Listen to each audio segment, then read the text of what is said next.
الحمد لله رب العالمين والصلاة والسلام على سيد الأنبياء والمرسلين وعلى آله وأصحابه ومن تبعهم بإحسان إلى يوم الدين. أما بعد، بزرگان محترم اور قابل احترام مائیں اور بہنیں، رمضان المبارک تیزی سے گزر رہا ہے اور ہم خوش قسمت ہیں، اللہ تبارک و تعالیٰ نے ہمیں موقع فراہم فرمایا ہے کہ ہم زیادہ سے زیادہ عبادت کر کے طاعات کے ذریعہ اللہ تبارک و تعالیٰ کو خوش کر لیں، اللہ تبارک و تعالیٰ کو راضی کر لیں۔ نہ معلوم آئندہ کتنے دنوں تک ہماری زندگی ہے۔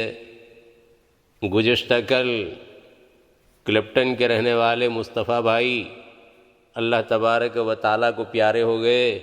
اللہ تبارک و تعالیٰ ان کی بال بال مغفرت فرمائے، جنت الفردوس میں اعلیٰ مقام نصیب فرمائے، شہادت کے درجے پر فائز فرمائے اور پسماندگان کو صبر جمیل کی توفیق عطا فرمائے، آمین۔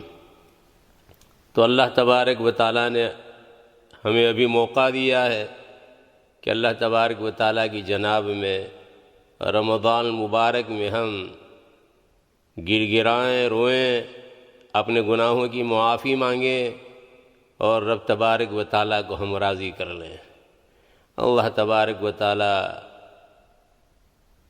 ان چیزوں کے انجام دینے کی محض اپنے فضل و کرم سے ہمیں توفیق عطا فرمائے، آمین۔ چونکہ عید الفطر کا دن قریب آ رہا ہے، اس لیے مناسب معلوم ہوتا ہے کہ عید الفطر کے سلسلے میں چند باتیں آپ حضرات کے سامنے پیش کر دی جائیں۔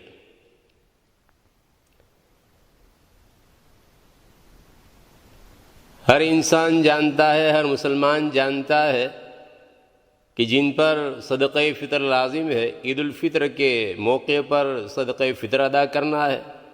تو جیسے گزشتہ سالوں میں ہم صدقہ فطر ادا کرتے رہے، جن پر لازم تھا، اس سال بھی ادا کرنا ہے۔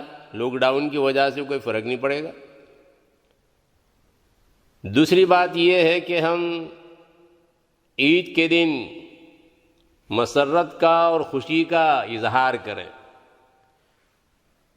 اگرچہ ہمیں طبعی رنج ہے اس بات پر کہ ہم گزشتہ سالوں کی طرح عید الفطر کے دن آزادانہ طور پر مسجد میں نہیں جا سکیں گے یا پارکوں میں نہیں جا سکیں گے نماز عید ادا کرنے کے لیے، یا عیدگاہ میں نہیں جا سکیں گے، لیکن یہ اللہ تبارک و تعالیٰ کا فیصلہ ہے، مرضی مولا از ہم اولا، اور اللہ تبارک و تعالیٰ نے پہلے ہی سے یہ بات مقدر کر دی ہے۔ جو چیز بھی، جو واقعہ بھی رونما ہوتا ہے، چاہے انفرادی طریقے پر ہو، جسمانی طریقے پر ہو، جسم سے تعلق رکھتا ہو، یا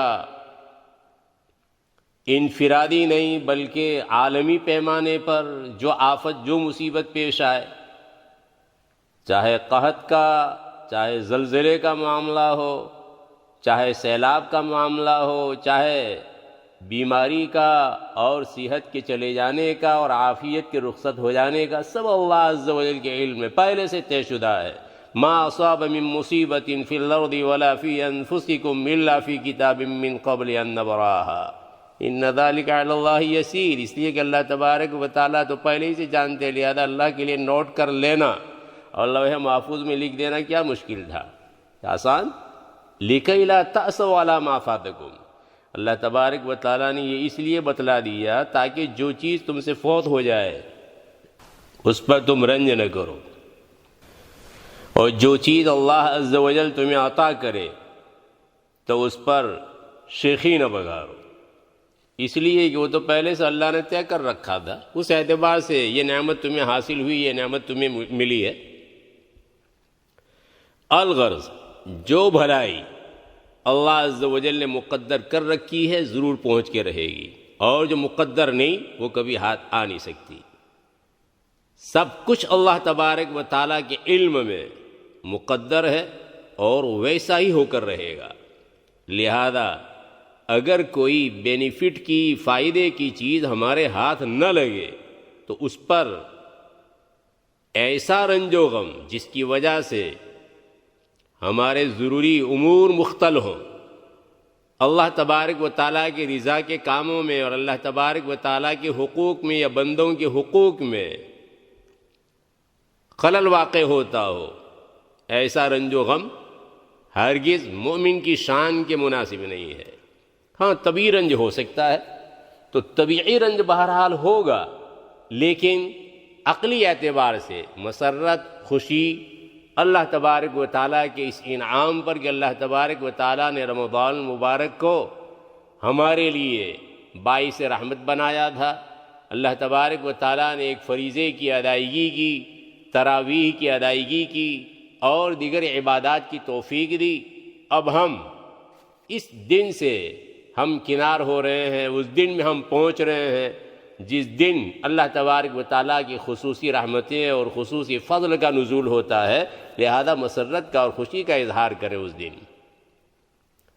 فجر کی نماز جماعت کے ساتھ ادا کی جائے اور جس طریقے سے دوسری نمازیں ادا ہو رہی ہیں ویسی ہی فجر کی نماز گھروں میں ادا ہوگی، تو فجر کی فرض نماز کی جماعت کے ساتھ ادائیگی، اس کے بعد جمعہ کی طرح عید الفطر کے دن عید کی نماز سے پہلے، اور اگر عید کی نماز نہ پڑھی جا سکے تو 2 یا 4 رکعت نفل نماز سے پہلے غسل کرنا ہے، مسواک کرنا ہے، خوشبو لگانا، عطر لگانا ہے اگر میسر ہو، اور اپنے پاس موجود کپڑوں میں جو اچھے کپڑے ہو وہ پہننا ہے۔ عید کی نماز یا عید کی نماز نہ پڑھ سکے تو وہی 2 یا 4 رکعت نفل اس سے پہلے اگر میسر ہو تو کھجور کھانا ہے اور طاق عدد میں کھانا ہے۔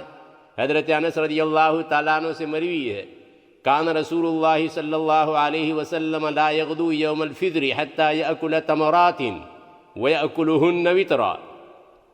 رسول اکرم صلی اللہ تعالیٰ علیہ وسلم عید الفطر کے دن عیدگاہ جانے سے قبل کھجوریں تناول فرماتے تھے اور طاق عدد میں تناول فرماتے تھے، 3 5 اس طرح۔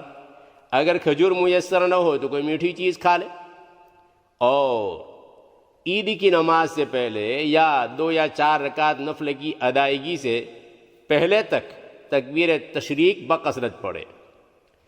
پھر گزشتہ سالوں کی طرح اس سال بھی اعزاء اور اقارب کو تقبل اللہ منا ومنک یا تقبل اللہ منا ومنکم کے ذریعہ مبارکباد بھی دے، نماز سے فراغت کے بعد حسب طاقت صدقہ اور خیرات بھی کرے صدقہ فطر کے علاوہ۔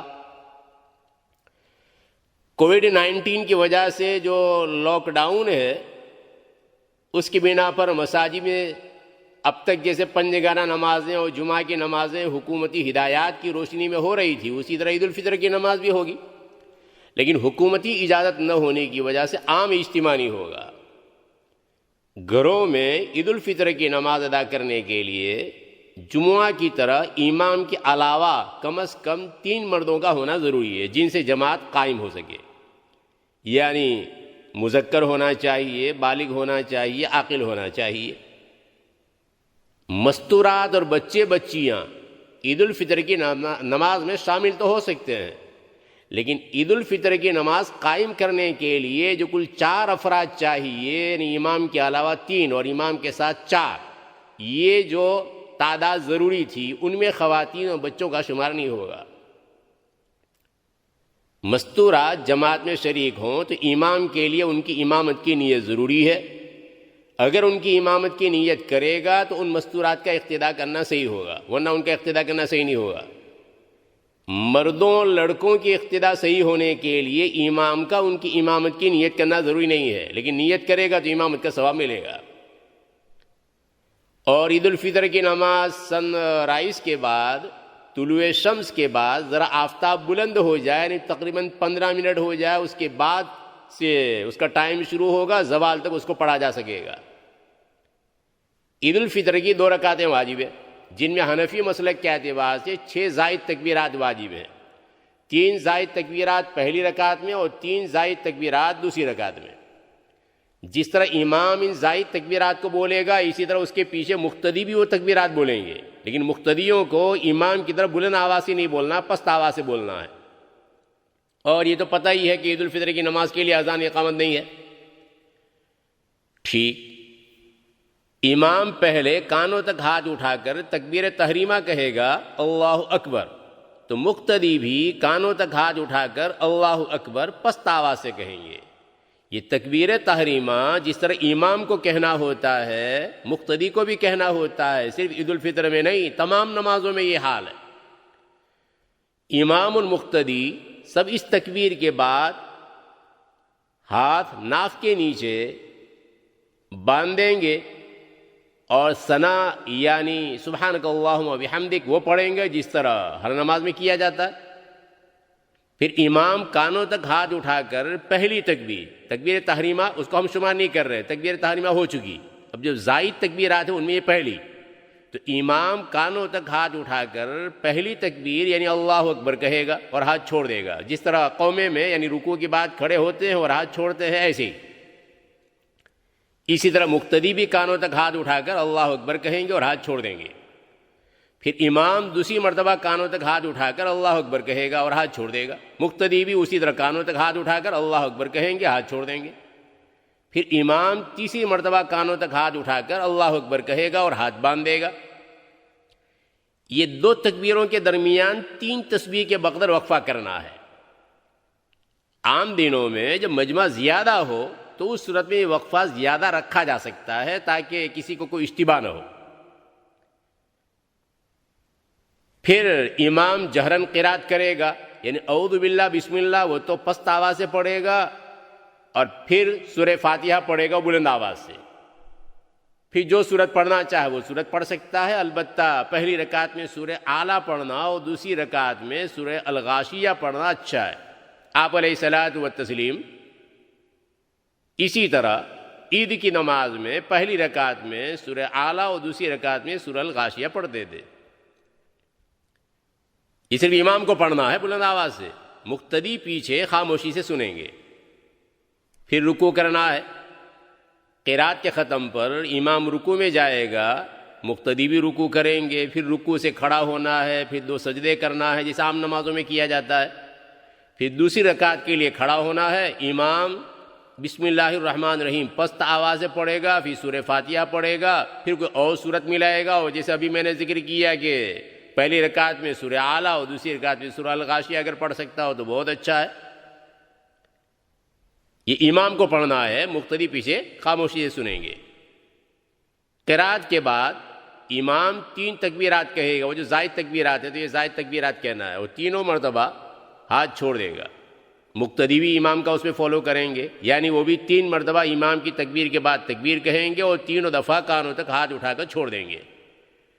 اور چوتھی تکبیر کے ساتھ رکوع میں جانا ہے، لیکن چوتھی تکبیر کے بعد کانوں تک ہاتھ نہیں اٹھانا ہے، بلکہ ہاتھ اٹھائے بغیر تکبیر کہتے ہوئے، صرف تکبیر کہتے ہوئے رکوع میں جانا ہے.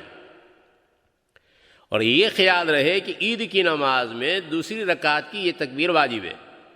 پھر عام طریقے کے مطابق نماز پوری کرنا ہے. نماز کے بعد اب خطبہ ہوگا. جمعہ میں پہلے خطبہ ہوتا ہے، پھر بعد میں نماز ہوتی ہے. عید الفطر میں نماز پہلے ہوگی اور اس کے بعد خطبہ. تو نماز سے فراغت کے بعد عربی زبان میں 2 خطبے ہوں گے جو کھڑے ہو کر دیے جائیں گے. اور خطبے کے متعلق تفصیل رمضان مبارک شروع ہونے سے پہلے ذکر کر دی گئی تھی. مختصر انداز میں وہ مدینہ مسجد کلپٹن لندن کی ویب سائٹ کے اوپر موجود ہے. ہو سکے تو پہلے خطبے کے شروع میں 9 مرتبہ مسلسل تکبیر کہیں، اللہ اکبر اللہ اکبر اللہ اکبر اللہ اکبر اللہ اکبر. یہ 5 دفعہ ہوا. اللہ اکبر اللہ اکبر اللہ اکبر اللہ اکبر. یہ 9 دفعہ مسلسل ہوگی. اب تکبیر تشریق والا جو باقی حصہ پورا کرنا ہے، لا الہ الا اللہ اللہ اکبر وللہ الحمد. دوسرے خطبے کے شروع میں 7 مرتبہ مسلسل تکبیر کہنا ہے، اللہ اکبر اللہ اکبر اللہ اکبر اللہ اکبر اللہ اکبر. یہ 5 دفعہ ہوا. پھر اللہ اکبر یہ 7 دفعہ ہو گیا. اب آگے لا الہ الا اللہ اللہ اکبر وللہ الحمد. اور دوسرے خطبے کے ختم پر 14 مرتبہ مسلسل تکبیر کہنا ہے. اللہ اکبر اللہ اکبر اللہ اکبر اللہ اکبر اللہ اکبر. یہ 5 دفعہ ہوا. اللہ اکبر اللہ اکبر اللہ اکبر اللہ اکبر اللہ اکبر. یہ 10 دفعہ ہوا. اللہ اکبر اللہ اکبر اللہ اکبر اللہ اکبر. یہ 14 دفعہ ہوگی. اب آگے لا الہ الا اللہ اللہ اکبر وللہ الحمد. اور امام خطبے کے درمیان تکبیر تشریق اللہ اکبر لا الہ الا اللہ اکبر وللہ الحمد، یہ وقفے سے پڑھے اچھا ہے، اس کے لیے کوئی خاص مقدار نہیں ہے. آپ علیہ الصلاۃ والتسلیم خطبے کے دوران تکبیر تشریق پڑھتے تھے. اور جمعہ کی نماز کے صحیح ہونے کے لیے خطبہ شرط تھا. عید کی نماز صحیح ہونے کے لیے خطبہ شرط نہیں ہے، مسنون ہے. اس لیے کوشش کرنا چاہیے، مسنون ہے اس لیے کوشش کرنا چاہیے کہ خطبہ ہو چاہے مختصر ہو. خطبہ اگر نہیں دے گا تو مکروہ ہوگا، لیکن عید کی نماز صحیح ہو جائے گی.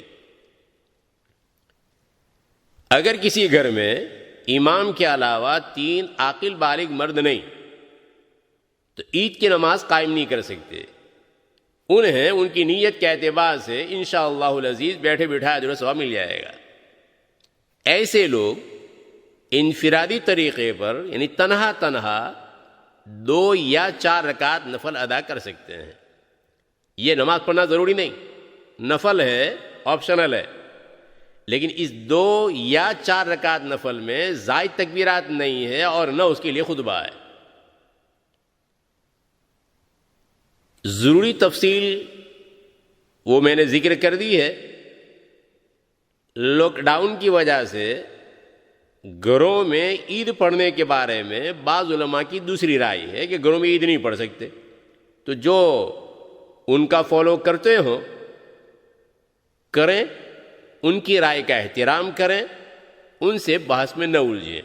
اللہ تبارک و تعالی جو کچھ کہا گیا صحیح معنی میں سمجھنے کی اور قابل عمل چیزوں پر عمل کی توفیق مرحمت فرمائے. آمین. وآخر دعوانا الحمدللہ رب العالمین وصلی اللہ وسلم علی سیدنا محمد وعلی آلہ واصحابہ اجمعین.